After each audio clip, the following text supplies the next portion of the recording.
Hello, my name's Tom. Let's talk about some F1. Let's talk about F1 fantasy. It's been like, just over a week now since we've had a race, and I feel like even myself personally has taken a bit of a mental break from F1 just without the race last weekend. We've also got the Premier League season starting soon, so I've started to tinker with my FPL team, and it's just like, right, put that to the side, get your game head on, let's focus in on the F1 fantasy because we're at an important part of the season. The last couple of races before the actual summer break. There's lots been happening so far this season, lots to take into account. We've got France coming up in a few days, and it's time to get our heads in gear. So I'm going to talk through just my general thoughts, as per usual, in my team selection videos, to what my team selection is going to be. So listen up. Excuse me if I'm sweating profusely throughout this video. It's like 30 something degrees here in the UK, and I am not used to this heat. So yeah, I'm going to be like wiping my brow constantly, but bear with. So we're going to go straight into it. This is my team at the moment from Austria. Had a very successful weekend with the Mega Driver on Verstappen. And there is actually a part of me that straight up just wants to leave the team, just make no changes, happy with the team, double Verstappen. Verstappen's the highest scoring points scorer throughout the season so far on average. He's arguably the best driver on the grid. I know there'll be heavy debate on whether that's true or not, but I think there's a strong argument to say he is the best driver on the grid. Lots, Hamilton, Leclerc, I'm sure there's other arguments, but Verstappen's a great driver. He's in arguably the best car / Ferrari best car. I kind of like the double up on Verstappen, to be honest. I kind of like the team, and if I was to stick with this team, I think one thing I would change is Alonso in for Ocon, just for that consistency. Alonso's done pretty well in the last few races, but Ocon across the season and just in general, Ocon just seems Mr. Consistent. It's also his home race. It is Alpine's home race, so having an Alpine driver definitely seems like a good idea. They are clearly the fourth best car on the grid at the moment, and coming in the 12 million bracket is a bit of a steal. I think they're offering great value. So I think if you can fit an Alpine driver into your team structure, then do so. If you have the luxury of choosing, I would pick Ocon, but obviously we've still got the practice sessions to come, so maybe Alonso, as per usual, to be fair, looks amazing in practice, doesn't always quite deliver in the race or qualifying. Something tends to happen. Alonso's just getting unlucky. And Ocon just, I don't know, he's a little bit cheaper as well at 12.3 at the moment. So if I had that luxury move, if I want to stick with the same team, which I'm quite happy with, like I say, double Verstappen, Leclerc on the turbo driver, and a couple of reasonable support drivers in Magnussen. So you could even argue switching Latifi for Schumacher, who's on the rise at the moment. Schumacher doing really well in the last couple of races and has themselves on the rise, doing really well. So we could just scrap off Latifi and pretend he never joined the team in the first place, put Schumacher in and kind of double up on the Hazes.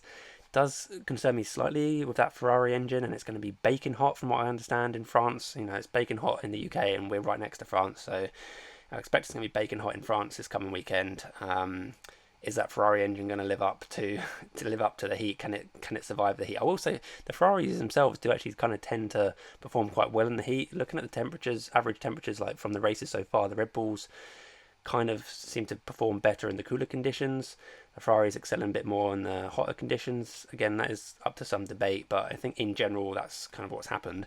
But also, the Ferrari engine is a bit of a liability, and it makes me worried about having 3 Ferrari engines in this team at the moment. So it's just a consideration. I am definitely considering it. If Verstappen looks amazing, then why not double up on him? Also, Verstappen, where is he? I believe, yeah. So if he finishes in the top 10, he'll be on a race streak going into the next race in Hungary. That's plus 10 points in the following race. So already having Verstappen in your team, forget about the hacker man for a minute. In theory, having Verstappen in your team when he's on a race streak should get you some team value as well, because people should, in theory, be jumping on Verstappen because they think he's going to do well. So you might get a little bit of an increase in budget, as well as just saving a sub for the next week if you want Verstappen in your team. And I do think that this team pretty well balanced, I would say. You have got the two Hazards, which scare me slightly, but they're on good form. So, and like I say, if you don't want to go double Haz, you can just scrap off one of them. If I was going to scrap off one of them, at the moment I'd probably scrap off Magnussen. I think Schumacher's just that. He's just in a great bit of form. He's full of confidence at the moment. I would probably edge over towards Schumacher for the time being, but again, we'll look at the practice sessions to get a better idea. You could just go back to Latifi, or if you've got a nice big chunky budget, go for Albon, go for it. But yeah, I'm pretty happy with a team like this. There is an alternative. Let's have a look at that. So another thing I want to consider is Mercedes, because Mercedes are on the up and up. They are improving. There are some rumours about potential new upgrades. I'm not sure if they're coming to France. I haven't actually heard anything concrete. They might be coming the race after, but it's definitely some rumours I've heard online, various websites and on Twitter as always, about potential upgrades. So I don't know if something gets confirmed, and let's get all excited again. Particularly about George Russell. I will say Hamilton has been scoring really well. In fact, let's have a quick look at his points recently. 39, 39, 48 with the help of a double streak, I will add. But he's scoring really well at the moment, Lewis Hamilton. But I do still think if you're going to be forking out 30 million, I'd much rather just put on Verstappen, who is more likely to actually win the race, in my opinion. But like I say, Mercedes are on the up. The track at France should suit them. A very similar style of track to Silverstone. That's nice smooth surface, some high speed corners in there. I do think Mercedes are going to be very competitive this weekend. And again, we need to wait for the practice sessions to confirm what we're thinking. But that's why it's important to start thinking about things before the practice sessions come up, and why I quite like doing these team selection videos way in advance of doing the practice sessions. Just get your thoughts in order. Then we look at the practice sessions, and then we can reevaluate. Was what we were thinking before the practice sessions, has that been validated by what we've seen in practice, or do we need to rethink what's going on? So I do think going into practice sessions, I think Mercedes are going to be strong. So is George Russell an option? Yes, I do think he is, because for a couple of reasons. Let's have a look first of all at what I would consider the sort of template kind of picks. So if we get back in the likes of Perez, Latifi can get scrapped off. We bring in Carlos Sainz. A team like this, again, you can switch Ocon for Alonso. If you don't want Ocon, you can take your pick between the two Alpine drivers. But a team like this, I think, going forward is probably pretty much template. It gets you nice coverage, 4 slots taken up by the best teams, Red Bull and Ferrari.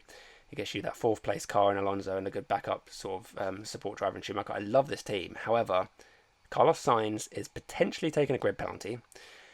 That's going to hamper him big time, and there's no one really underneath him. Norris doesn't particularly excite me. He is an option, but it doesn't particularly excite me, and no one else, can feed up that budget, to be honest. So if Carlos Sainz does have a grid penalty, then that temptation to bring in Mr. Mercedes, George Russell, I don't know why I called him Mr. Mercedes. That's just clearly not what he is. But he drives a Mercedes. So yeah, we could bring in Russell in ahead of Sainz. That does mean we'd have to drop most likely the Alpine driver of choice down to, again, one of the support drivers such as Latifi, or again we could be doubling up on the Haas drivers. This team definitely tempts me, mainly because, like I say, for 2 reasons. First of all, maybe 3 reasons actually. First of all, I think Russell's going to do well this week. Second of all, I think Carlos Sainz, if he's got that grid penalty, his points potential is very much got a much lower ceiling. It's just less potential. We saw what happened when Leclerc got a grid penalty, went to the back of the grid in Canada. He still scored low 20 points. I can't remember exactly. So it's not awful. I mean, 20 points is great, but when you're spending that much money, you kind of want more than that. You want 30 or 40 points ideally. George Russell, I think, can provide like around the 30-point mark fairly comfortably, as long as nothing dramatic happens. So yeah, it's another reason. The other reason, was there another reason? I can't remember. Oh yeah, the other reason was, like I just mentioned a few minutes ago, about Max Verstappen potentially being on that race streak. Again, Russell's at that price point I quite like, where you can just sort of jump back up to Verstappen, not too much of a penalty, and you can just downgrade someone like Perez down to an Alpine driver, or if you want to, you can just cut Red Bull out and put Ferrari in. Do what you want in Hungary. A team like this looks kind of fine. Again, you've got the 4 slots going forward. You could even argue you want a team like this for France, but because Ferrari on the quality streak for extra 5 points, which they're likely to get. But like I've said, I'm a bit concerned about, first of all, Carlos Sainz and the grid penalty. Second of all, the Ferrari engines. Sort of, if you go with a team like this, you're effectively getting 2 Ferrari drivers down here, the constructor plus the Leclerc turbo driver. You've effectively got like 4 Ferrari drivers just with this, without Carlos Sainz. Ignore Carlos Sainz for a minute. You've effectively got 4 by having the constructor plus a turbo driver on the Leclerc. That does concern me with that Ferrari engine. It's a bit of a liability. It's very powerful, but it's a liability, and it worries me. And I want reliability potentially over like a higher ceiling on points. I want the steady ship. But obviously there are different ways to play fantasy. It's not just the way I'm talking about it. If you've got a better idea and you think, actually I would trust the Ferraris. If Carlos Sainz, he's probably gonna, if he does take a penalty, it means he's gonna have a nice fresh power unit in the back of his car, and he's gonna excel and push through the field and actually get probably hit the 20 to 25 sort of point mark. And as well as given the qualifying streak to Ferrari. So maybe you don't want to do what I'm thinking, and you want to go with a team like this. Like I say, it looks good with the 4 slots again from the best teams. So there's a couple of different ways we're looking at it. I think I haven't really picked my favourite team yet, because like I say, I want to look at the practice sessions. But I do think the grid penalty factor and also double up on Verstappen is very tempting. So dropping back Perez down to the Alpine driver. So something like this is very tempting to me to just sort of pretty much stick to the team I've already got.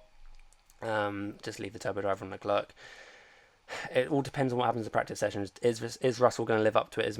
Are Mercedes going to actually live up to my expectations? So if they are, then perhaps the Russell build is better.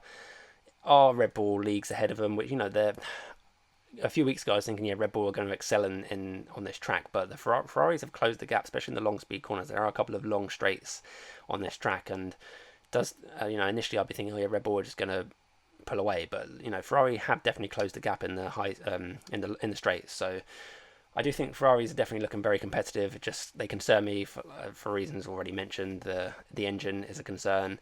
Carlos Sainz grid penalty is a concern. So yeah, a team like this looks fine. Let me know what you guys are thinking. I'm going to cement my thoughts on either Friday night, depending on what's going on.